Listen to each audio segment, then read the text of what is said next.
सर्वधर्मान् जयन्ते शासनं नमः समयशालाय स्वानुभूत्या प्रकाशते चित्स्वभावाय भावाय सर्वभावान्तरचिते विदो में शाश्वतोपाज्ञानदर्शनलक्षणो शेषामय कायिका भावाशुद्वेशहीन मारो सुशाश्वत दर्शनान लक्षण जीव છે બાકી બધા સંયોગ લક્ષણ ભાવ નથી બાહ્ય છે એક શુદ્ધ સદા વિજ્ઞાન દર્શન નહીં કરે કઈ નથી મારું જે પ્રમાણ માત્ર નથી એ જાણતો વરણને ગુણ દ્રવ્ય નહીં કરીએ અને એ જીવ જાણે આત્મને કશું કામ જાય નથી અપ્રમત્ય પ્રમત નથી એ ગુનાયક ભાવ એ રીત તથા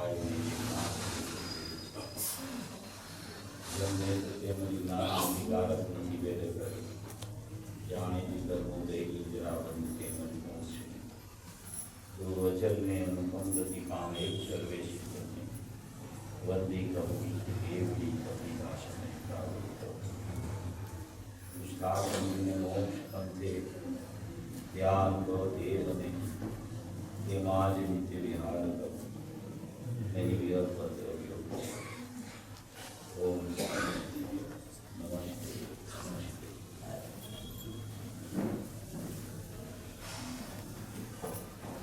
जो ये सीरीज चल रही है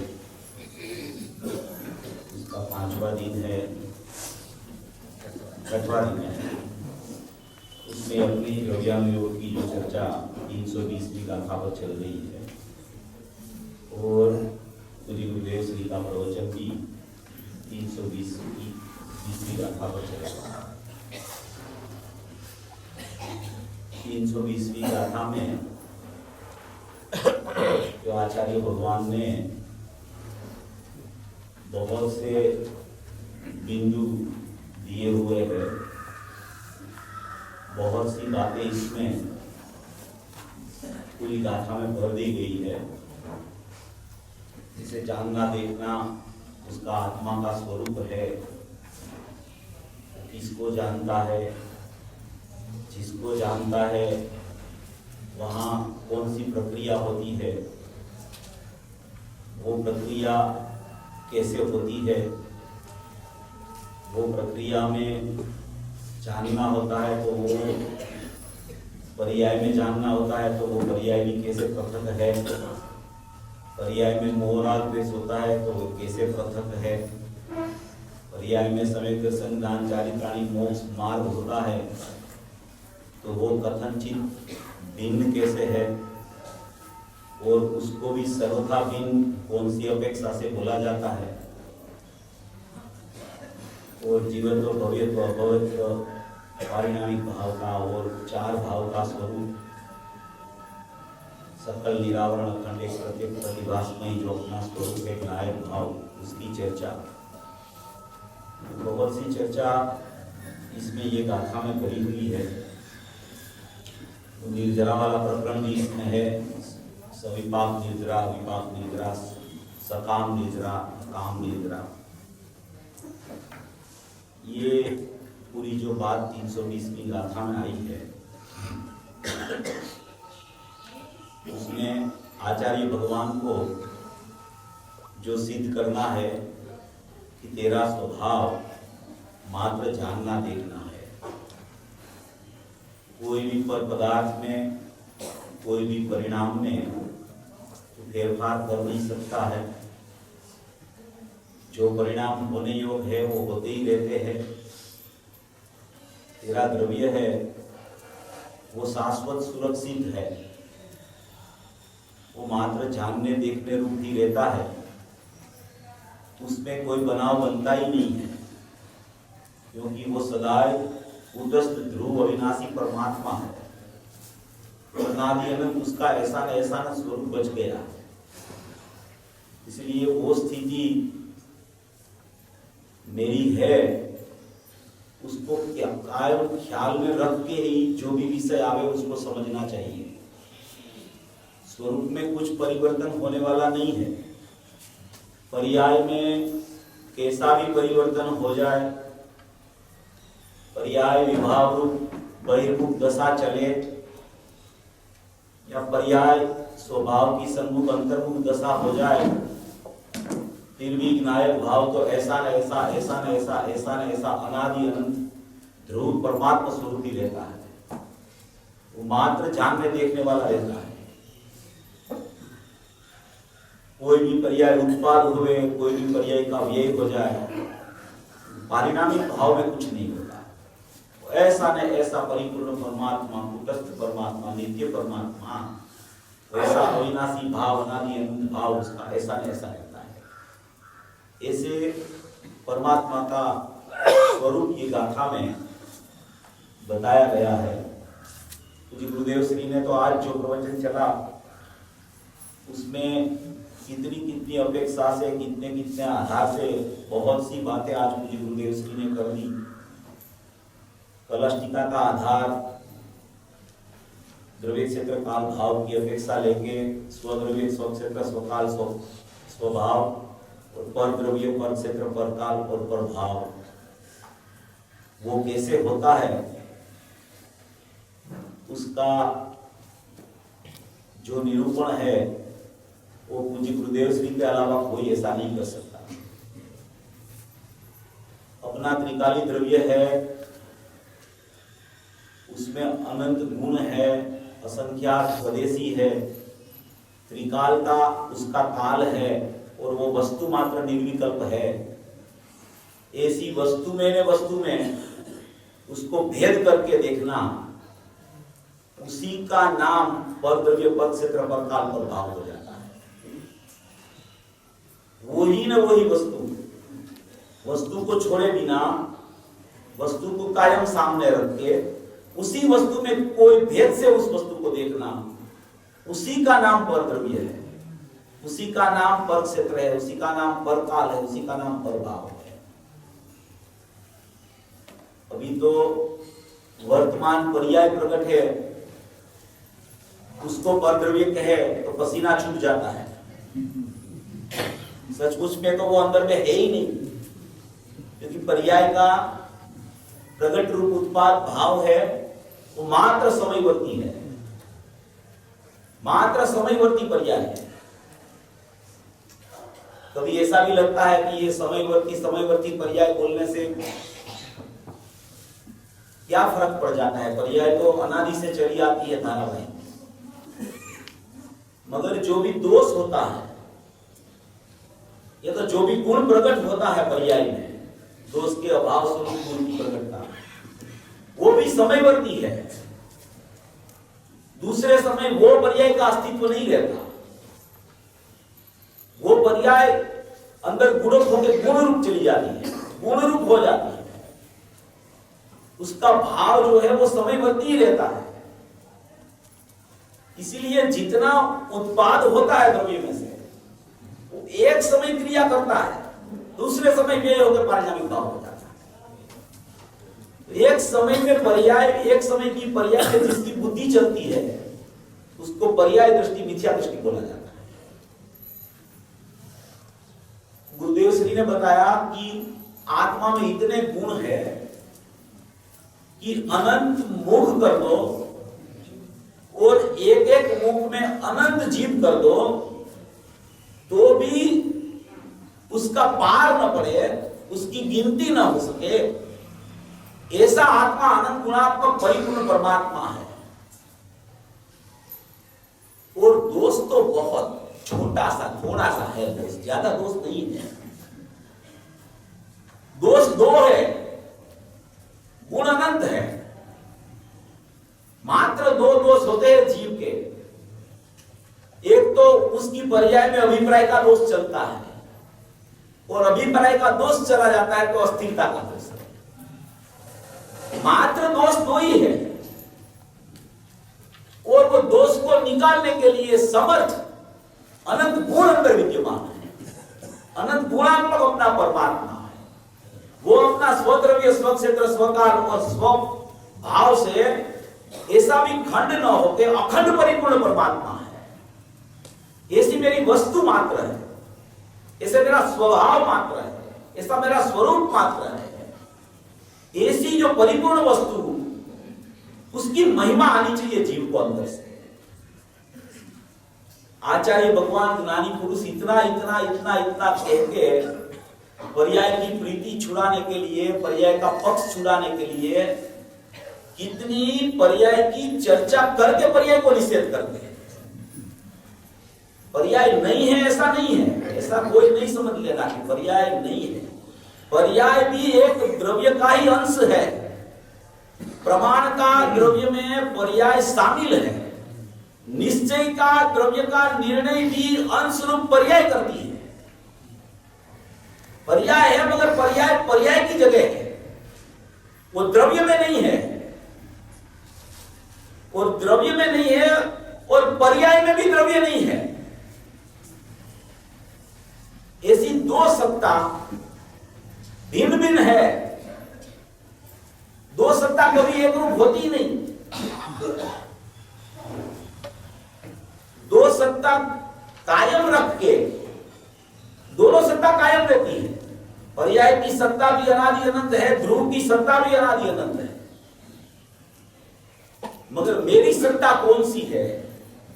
जो मेरी सत्ता अनादि अनंत ध्रुव परमात्मा, त्रिकाल परमात्मा, शाश्वत परमात्मा, अखंड परमात्मा, वो सचमुच मेरी सत्ता है। क्योंकि पर्याय में कैसा भी परिणमन होवे, वो सत्ता ऐसी नैसी रहती है। पर्याय विभाव रूप हो जाए या तो पर्याय स्वसन्मुख स्वभाव रूप हो जाए, मगर मेरी जो ध्रुव सत्ता है वो कभी उस रूप परिणमती नहीं। वो ऐसी न ऐसी ऐसी न ऐसी ऐसी न ऐसी अनादि अनंत रहती है। इसलिए वो मेरी कायमी सत्ता, वो मेरी अभेद सत्ता, वो मेरी त्रिकाल सत्ता, वो मेरी एक रूप सत्ता है। उत्पाद होता है उसका नियम से वियोग होता ही है, व्यय होता ही है। और उत्पाद व्यय भी है ना, वो भी पर्याय का स्वभाव है। और उत्पाद व्यय में जो भाव चलते हैं, उत्पाद अंदर से आता है और अंदर में से उत्पाद होता है, उसमें जो भाव चलते हैं, वो भाव है वो समयवर्ती है। उत्पाद होता है वो भी कायमी चीज है। उत्पाद होता ही रहता है प्रत्येक समय प्रत्येक समय प्रत्येक समय। वो उत्पाद पर्याय का स्वभाव है। और एक समय क्रिया चलती है, वो पर्याय का विशेष भाव है। और दूसरे समय व्यय होकर पारिणामिक भाव हो जाता है, वो पर्याय का व्यय रूप भाव है। तो उत्पाद व्यय जो है वो भी पर्याय का स्वभाव है। उत्पाद की नई नई नई नई उपलब्धि होती है। वो उपलब्धि है, वो समयवर्ती चीज है। उत्पाद भी अनादि अनंत है, व्यय भी अनादि अनंत है, ध्रुव भी अनादि अनंत है। मगर उत्पाद में जो परिणमन चलता है, राग रूप, वितरागता रूप, मोह राग द्वेष रूप या सम्यक दर्शन ज्ञान चारित्राणि मोक्ष मार्ग, वो मात्र समयवर्ती रहता है। वो समयवर्ती रहने से उत्पाद को समयवर्ती बोला जाता है, व्यय को समयवर्ती बोला जाता है, ध्रुव को अनादि अनंत बोला जाता है। उत्पाद जब होता है तब ही उसी में परलक्ष्य से राग या स्वलक्ष्य से वितरागता आती है। उत्पाद राग लेके नहीं आता अंदर से। उत्पाद तो उत्पाद है, वो स्वभाव है, अंश स्वभाव है, पर्याय का स्वभाव है, वो अंश है। अंदर में राग नहीं है कि अंदर से राग निकलता है, ऐसा नहीं है। उत्पाद होते ही सन्मुखता उसकी पर तरफ है, वो स्वयं उसी समय सन्मुखता होती है, समय भेद नहीं है उसमें। वो सन्मुखता पर सन्मुख होते ही लेके उठता है, तो उसी समय वो जो क्रिया चली उस पर रागादि भाव चलते हैं। अभी वो दूसरे समय व्यय होकर पारिणामिक भाव रूप पर्याय हो जाती है, तो राग अंदर नहीं जाता है, अंदर व्यय जाता है। तो राग क्यों अंदर नहीं जाता है? क्योंकि राग पर लक्ष्य से होता है। अंदर व्यय जाता है तब पर लक्ष्य नहीं होता है। इसलिए राग राग में रह जाता है और व्यय पर्याय का अंदर चला जाता है।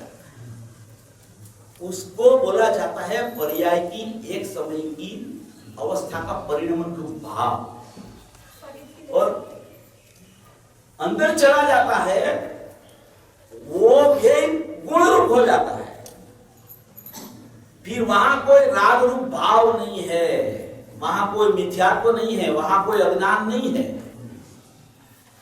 तो ये एक समय का काम है। ये सब सम्यक दर्शन, ज्ञान, चारित्राणिक, मोक्ष मार्ग भी समयवर्ती होता है। नया नया नया नया परिणमन प्रत्येक समय चलता है। रागादि भाव भी समयवर्ती होता है। राग को मेरा मानना ऐसा मिथ्यात्व भी समयवर्ती होता है। वो दोनों को मोह राग द्वेष को मिला के अज्ञान बोला जाता है, वो भी समयवर्ती है।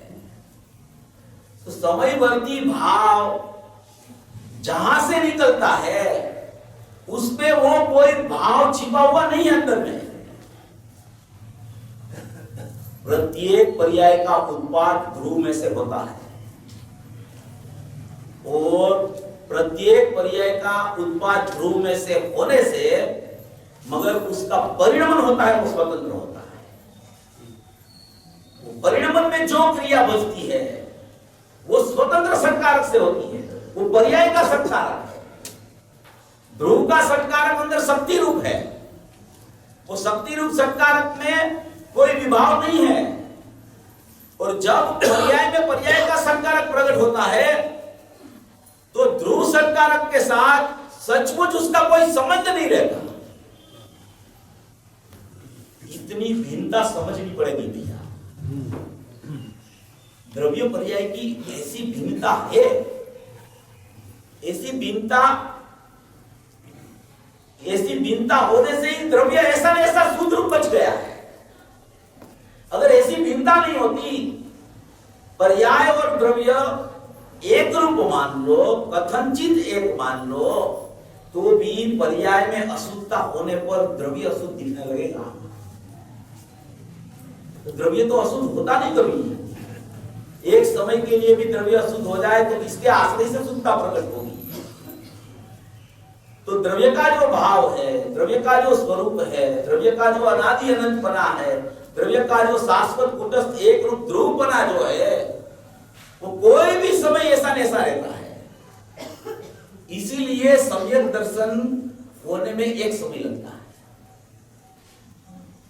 भले धारावाहिक कितना भी अज्ञान चल गया हो, मगर जहां उसका अहम चला गया, मैं द्रव्य हूं, मैं शुद्ध हूं, मैं अनादि अनंत हूं, मैं एक रूप हूं, मैं नित्य हूं, मैं शाश्वत अविनाशी परिपूर्ण पदार्थ हूं, ऐसा जहां अहम उसका चला गया उधर उसी समय मोक्ष मार्ग की पर्याय की प्रकटता है। क्योंकि ये शुद्ध बच गया है, इसमें कुछ हुआ नहीं है। मेरी सत्ता ऐसी न ऐसी लिमिट रह गई है, ऐसी न ऐसी सत्ता ध्रुव रूप बच गई है। मुझे गुरुदेव श्री बोलते हैं कि ध्रुव की सत्ता है, ध्रुव की सत्ता, वो ध्रुव की सत्ता कभी पर्याय का कारण भी नहीं बनती, पर्याय का कार्य भी नहीं बनती।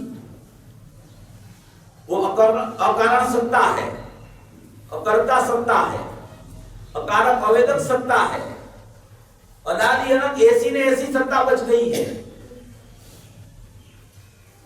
वो अकारण भी बोलते हैं उसको। और मोक्ष मार्ग और मोक्ष का प्रकरण नियम साल में चले तो उसमें कारण परमात्मा की धून बचाई, धून बचाई उसने कारण परमात्मा पद्म ब्रह्मचारी देव कि तेरा कारण कहीं बाहर में नहीं है, तू बाहर में ढूंढता है तेरा कारण, सम्यक दर्शन का, मोक्ष मार्ग का, वो कारण तुझे कहीं बाहर में नहीं मिलेगा। तेरा प्रकट शुद्ध रूप कार्य होने का कारण भी तेरे वर्तमान परिपूर्ण परमात्मा में पड़ा है। और यहां ऐसा कहते हैं कि त्रिकालीन द्रव्य कभी कारण ही बनता नहीं।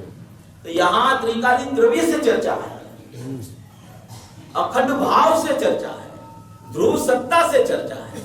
वो क्यों कारण नहीं बनता है? क्योंकि जो मोक्ष का कारण बने वो पूर्व पर्याय में बंध का कारण बन जाता है।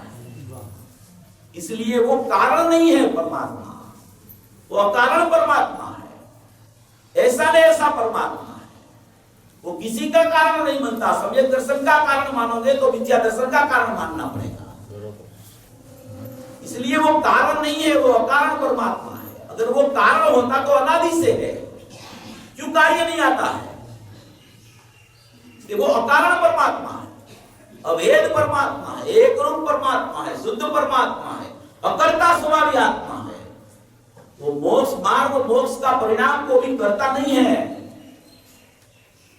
क्योंकि वो परिणाम की स्वतंत्र व्यवस्था है। उत्पाद होने की, उत्पाद के समय उसकी क्रिया होने की, और क्रिया को छोड़ के फिर व्यय होने की उसकी स्वतंत्र क्रिया है। वो उसकी उस पर ध्रुव के साथ कुछ संबंध नहीं है। उसको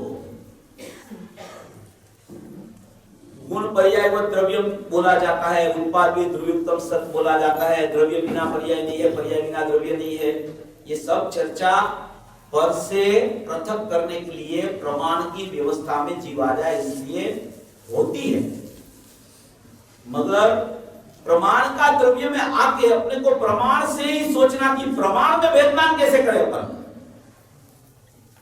मेरी सत्ता में देव वाणी मन तो है ही नहीं, वो तो मेरी पर्याय में भी नहीं है, वो तो मेरे से पृथक ही है। तो एक द्रव्य सत्ता है और एक पर्याय सत्ता है, बस उसी में ही अपने को काम करना है। उसी में ही शुद्धता कैसे प्रकट हो जाए, अशुद्धता का नाश कैसे हो जाए, यही अपने को सोचना है। दो सत्ता में मेरी सत्ता कहां है, मेरा स्वरूप कहां है, वो अपने को खोजना है बस। तो वो मुझे गुरुदेव श्री ने ये 320 की गाथा के माध्यम से इतना स्पष्ट किया है, इतना स्पष्ट किया है कि एक के बाद एक प्रवचन आएंगे ना, तो और नए भाव उसमें आते ही रहेंगे। इसमें ऐसा अद्भुत प्रवचन, अलौकिक प्रवचन ये 320 गाथा का है, क्योंकि 320 गाथा ही अपने स्वभाव को बताते हैं, अपने चैतन्य तत्व को बताते हैं, अपने शुद्ध तत्व को बताती है।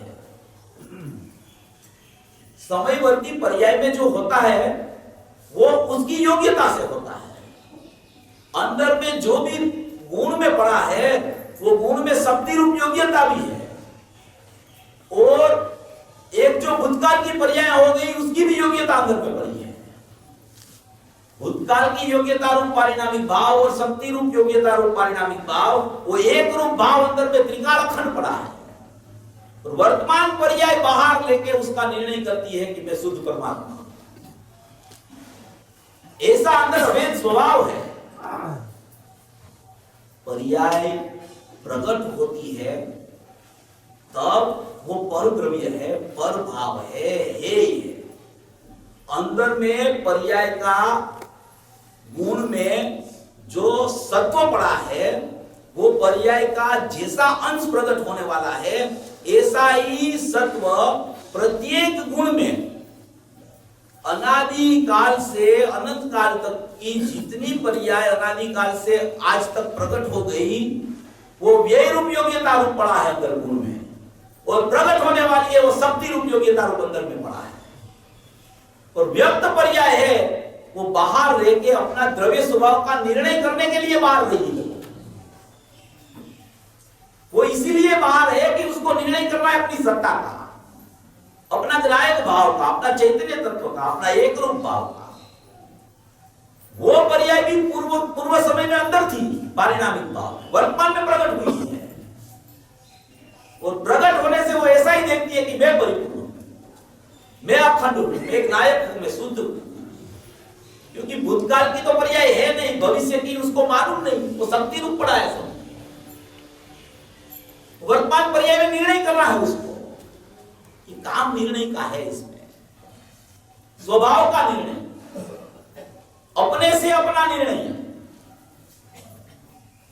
अपना स्वभाव जैसा है ऐसा निर्णय ज्ञान में आना चाहिए। मेरा स्वभाव ऐसा है, मैं परिपूर्ण नायक परमात्मा हूं, मेरी अखंड सत्ता ध्रुव सत्ता है, उसमें कुछ हुआ ही नहीं अभी तक, और ना तो कुछ होने वाला है। पर्याय पलटती है, समयवर्ती पलटती है, आती है, जाती है, सब होता है। भेद तो मात्र जाननहार परमात्मा।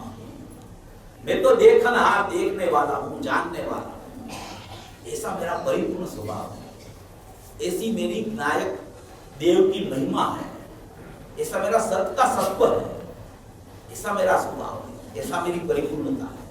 बस उस स्वभाव की महिमा अपने को कैसे आए, उस स्वभाव का, उसकी परिपूर्णता, उसकी अंदर की गरिमा कैसे अपने को ख्याल में आवे, अपने ज्ञान में, ये प्रकरण इसमें चल रहा है। इस स्वभाव को स्वभाव से तू देखने का प्रयत्न कर। प्रवचन साथ की 200 गाथा में आया कि मैं तो स्वभाव से ही नायक हूं, मैं तो स्वभाव से ही नायक हूं। तो 192 गाथा में आया अस्थि से ही बात आई उसमें कि वे ज्ञानात्मक दर्शन भूत अतीन्द्रिय महापदार्थ अचल और निरालंबी हूं। ऐसा हूं मैं, ज्ञानात्मक दर्शन भूत अतीन्द्रिय महापदार्थ अचल और निरालंबी में परमात्मा हूं, और मैं स्वभाव से ही नायक हूं। मेरी वस्तु चैतन्य वस्तु है, ध्रुव वस्तु है, अखंड वस्तु है। ये सब कहने वाली पर्याय है, ये निर्णय करने वाली पर्याय है। पर्याय भी है, मगर पर्याय इतना ही कार्य करने के लिए है, अपना निर्णय करने के लिए वो बाहर रहती है, और कुछ करने के लिए वो बाहर नहीं रहती है। और इतना ही कर्तव्य है वो पर्याय का, उसको ही पर्याय बोली जाती है। आज गुरुदेव ने ऐसा बोला, आप सब लोगों ने सुना होगा। पर्याय किसको बोलते हैं कि अपने स्वभाव, ऐसा है मेरा स्वभाव, मेरा स्वभाव स्वद्रव्य स्वक्षेत्र स्वकाल स्वभाव से अखंड परिपूर्ण है, ऐसा जाने उसको पर्याय बोला जाता है। ऐसा गुरुदेव ने आज फरमाया। अभी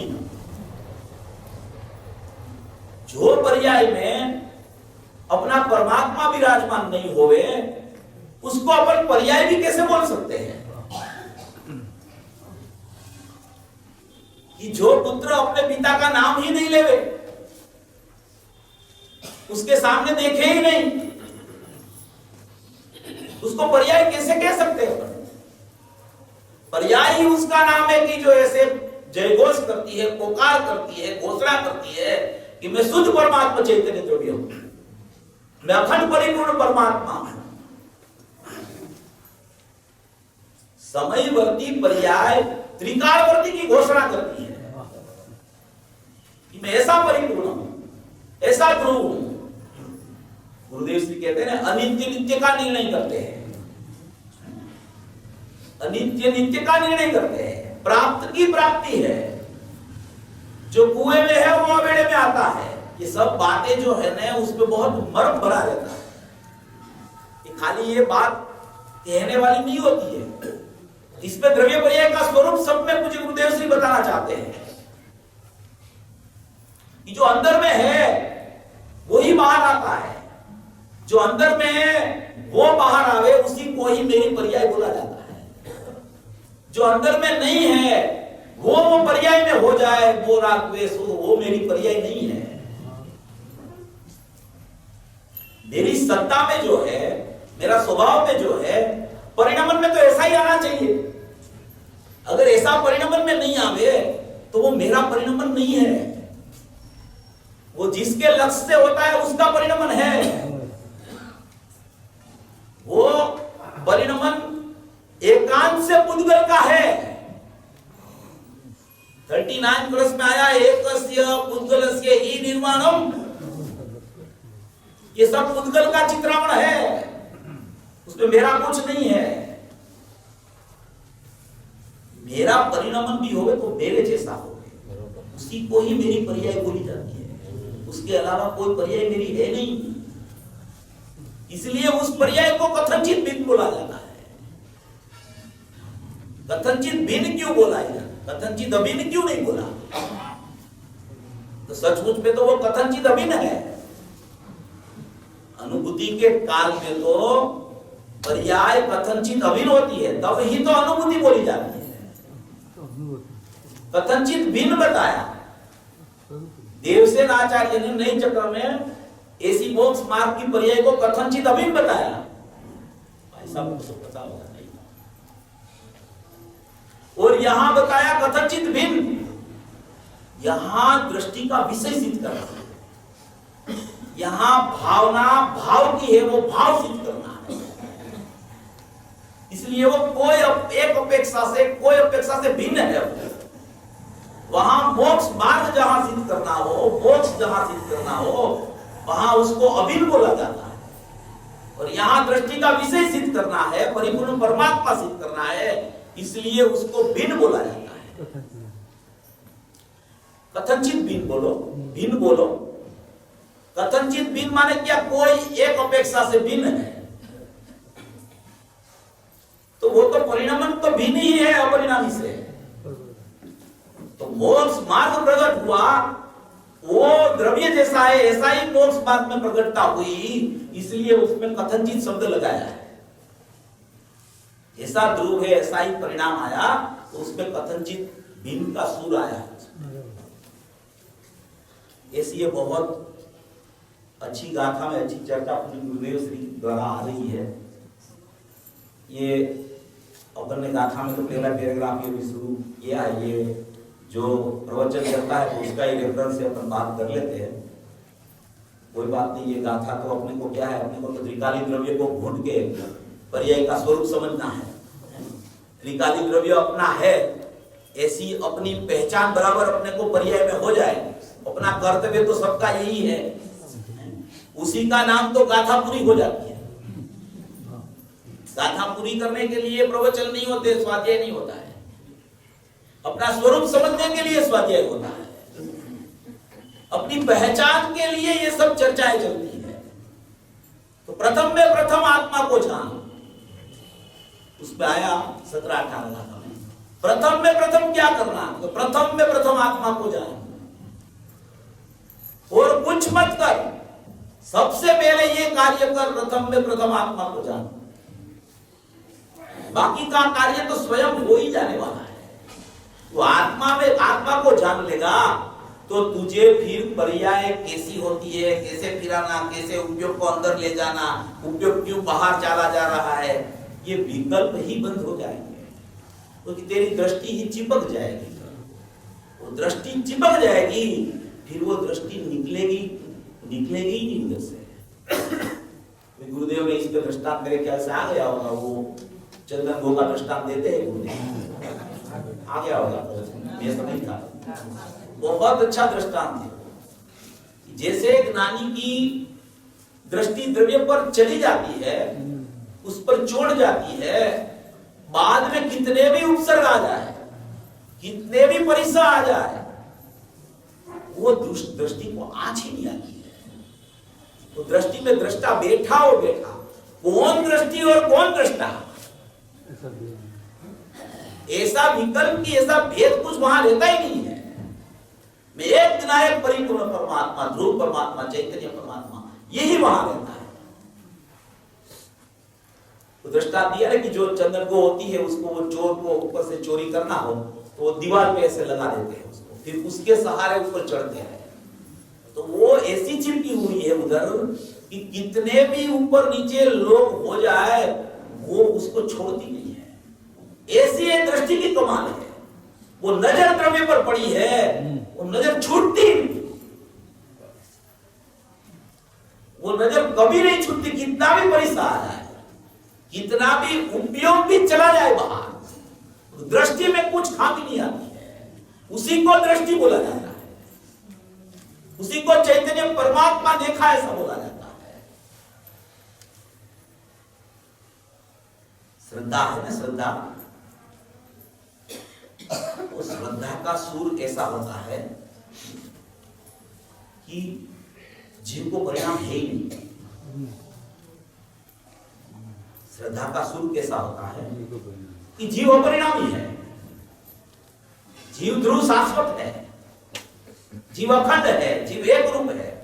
ये श्रद्धा का सुर है। श्रद्धा परिणाम को स्वीकार ही नहीं करती है, उसी को श्रद्धा बोला जाता है। जीव अपरिणामी है, ध्रुव है, शाश्वत है, चैतन्य है, एक रूप है, नित्य है। ऐसा ही श्रद्धा का सुर निकलता है, उसको श्रद्धा बोली जाती है। अभी साथ में ज्ञान भी है।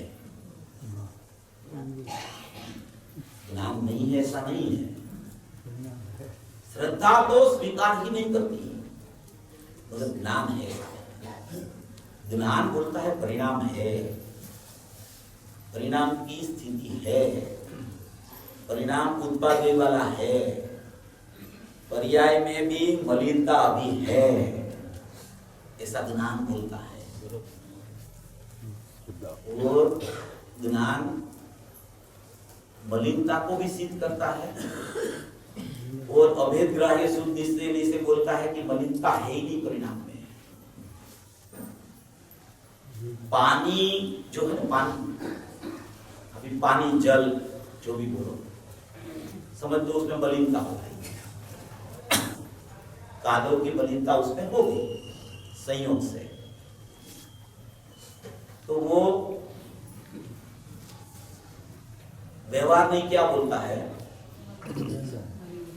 कि वो पानी मलिन हो गया है, और निश्चय नहीं ऐसा बोलता है कि ये मलिनता पानी की नहीं है, ये तो कादव की मलिनता है। मगर वो ज्ञान है वो परिणाम को बराबर तपास के रखता है, परिणाम का विवेक भी करता है, परिणाम की अस्थि का स्वीकार भी करता है, परिणाम में मलिनता चलती है उसको व्यवहार से जानता भी है, और उसी समय वो मलिनता वो पानी के स्वभाव की नहीं है, जिसके संग से मलिनता हुई है उसकी है, ऐसा निश्चय से भी वो जानता है। ऐसा ज्ञान का स्वभाव है। श्रद्धा तो परिणाम है ही नहीं, ऐसा ही कहती है। श्रद्धा परिणाम का स्वीकार ही नहीं करती है। ज्ञान परिणाम का स्वीकार करता है, और ज्ञान में दो नहीं पड़ती है, निश्चय नहीं और व्यवहार नहीं, और आखिर में व्यवहार नहीं हार जाती है और निश्चय नहीं जीत जाती है। श्रद्धा को तो हार जीत है ही नहीं, वो तो जीती हुई है। वो तो ऐसा कहते हैं मैं परिपूर्ण ही हूं, मेरे में परिणाम ही नहीं है।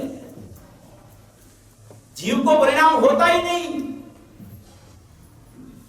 परिणाम वाला जीव मैंने कभी देखा ही नहीं।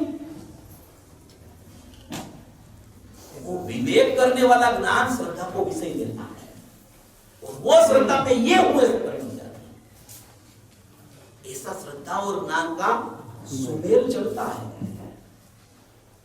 एकांत कुछ नहीं है, और एकांत के बिना अनेकांत भी नहीं है, ऐसी स्थिति है।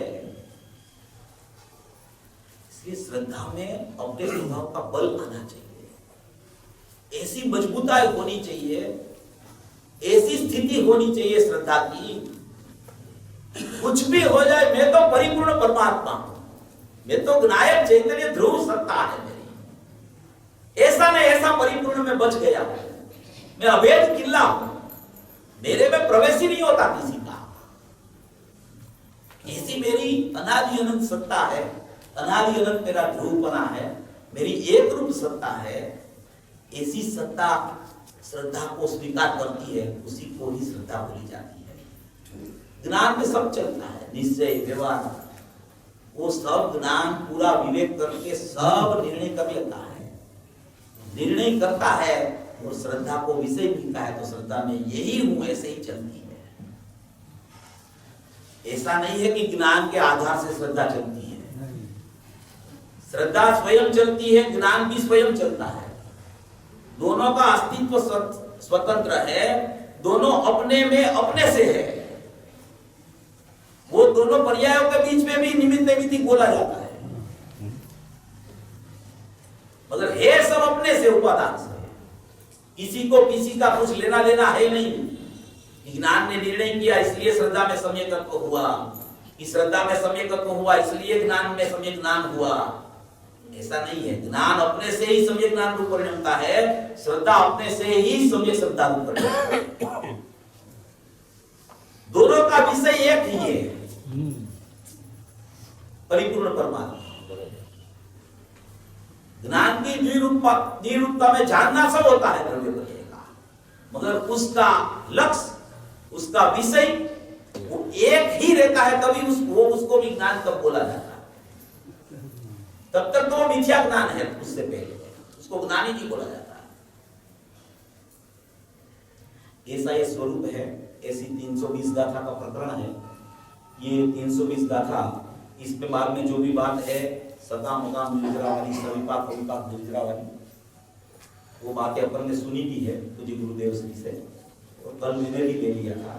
तो ऐसे ये अपना पहला पैराग्राफ इसमें पूरा होता है, बाकी इसमें दूसरा पैराग्राफ का प्रकरण ये अपन उपयोग को चालू करेंगे। ऐसी श्रद्धा का बल सब जीव को आके सब भवी जीव मोक्ष मार्ग परिणाम करे।